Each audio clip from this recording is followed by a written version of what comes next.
Hey everyone, welcome back to the channel. For today, I'm going to be talking about some of the best LEGO Star Wars sets in 2024.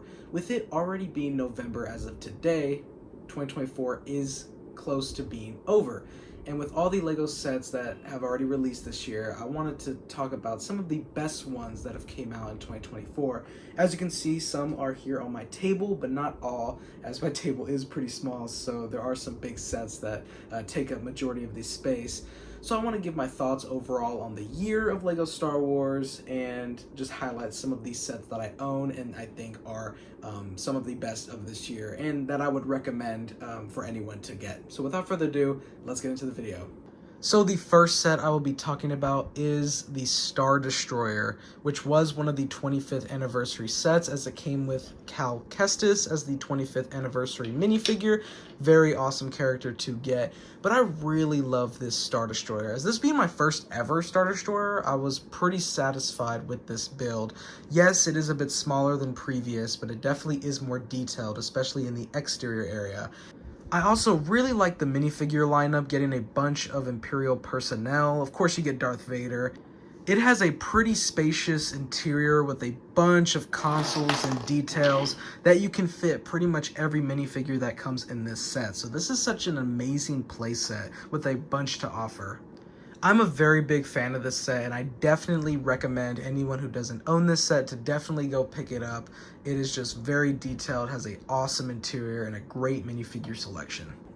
The Tantive 4 hallway is another one of my favorite sets from this year. It comes with 7 excellent minifigures, including 5s as the 25th anniversary minifigure. Such an awesome character to finally get in LEGO.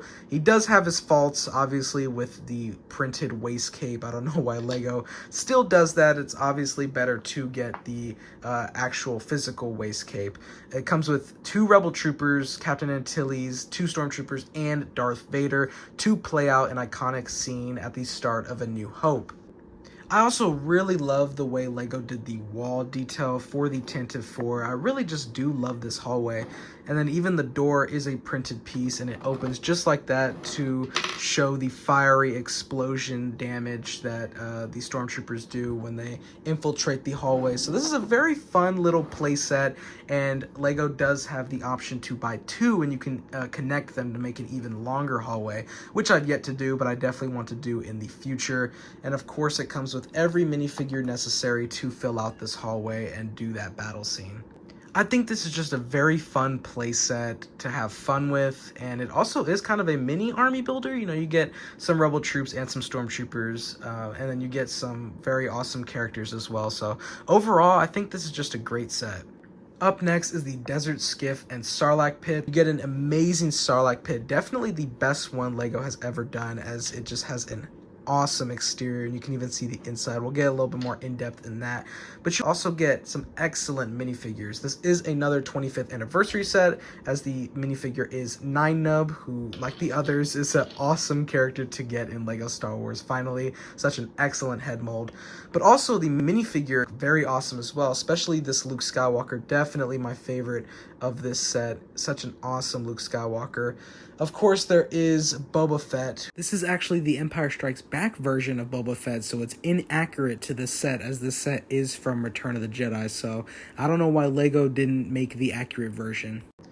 But to highlight the Sarlacc pit, I really do love the sand exterior that LEGO built. It definitely is way bigger to fit that price tag at the end of the day, but I really do love the interior as well, with all the teeth encircling the mouth, which can open and it can fit a minifigure in terms of Boba Fett.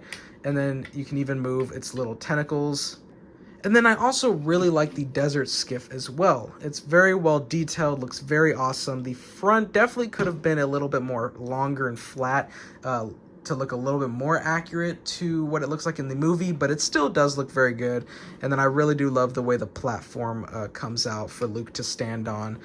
So yeah, overall, 2 very great builds.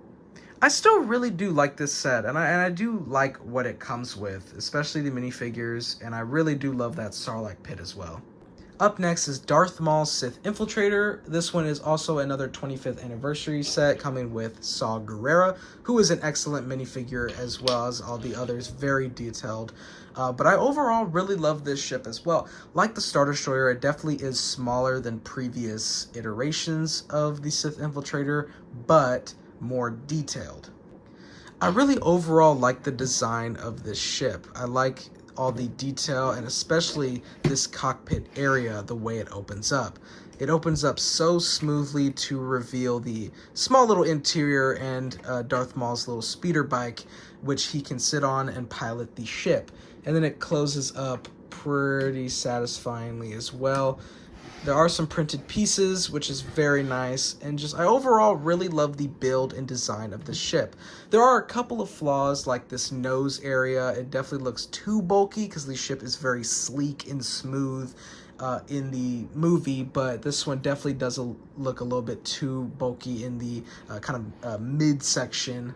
But that is to incorporate the play feature where Darth Maul drops the probe droids. The minifigure selection is very nice. I really love the Qui-Gon with his poncho, and the Darth Maul looks awesome as well, except for the missing pupils, which LEGO seems to do nowadays. I don't necessarily agree with it. But with this being my first Sith Infiltrator as well, I really do love the way this build looks, and I think this is just a very awesome set. Up next is the Invisible Hand, which is part of the Starship Collection line, which is a line that I really love. I love getting these ships in this kind of small scale, MIDI scale, pretty much the Starship Collection is MIDI scale renamed, but I love getting these ships in this scale. It's an awesome stand that all these Starship Collection ships stand on, so there is some consistency there, but I also really love this build. And for this scale, LEGO did a very good job at capturing the look of the Invisible Hand. I mean, it looks good from all angles. There are some stickers, but it just looks very good. And there is even a feature for the ship, like from Revenge of the Sith. You can actually cut the ship in half, just like the movie, which is just an awesome feature for this set, and very accurate at that. Like other Starship Collection sets, there are also some Easter eggs.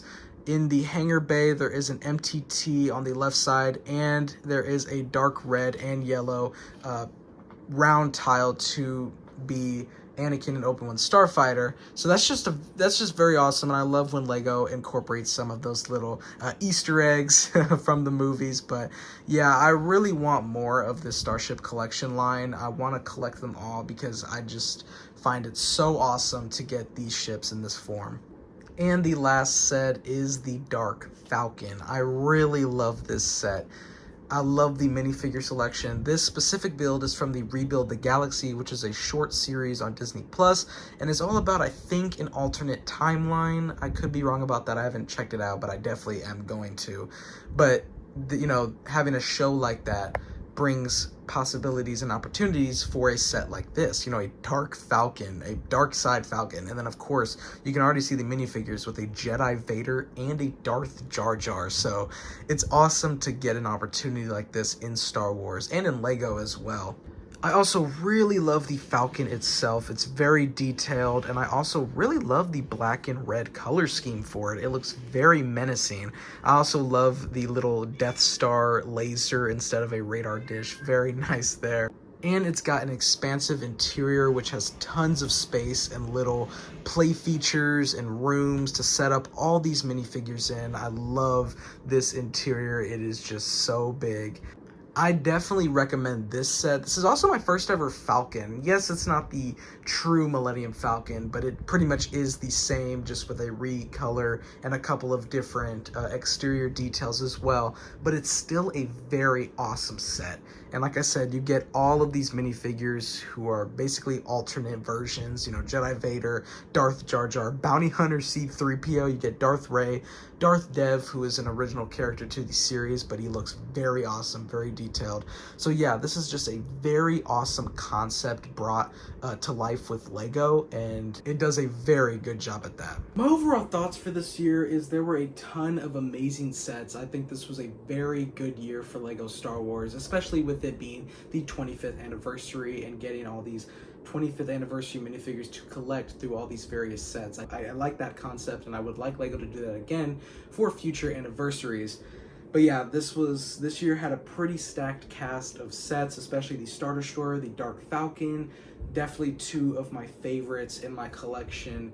And yeah, so I definitely very much liked this year of Lego Star Wars. Let me know down in the comments what you think, what are your favorite sets for this year. Go ahead and lightsaber slash that like button and hit the subscribe button so you do not miss any more Lego Star Wars content. I hope you all have a wonderful rest of your day. Thank you so much for watching, and until next time, peace.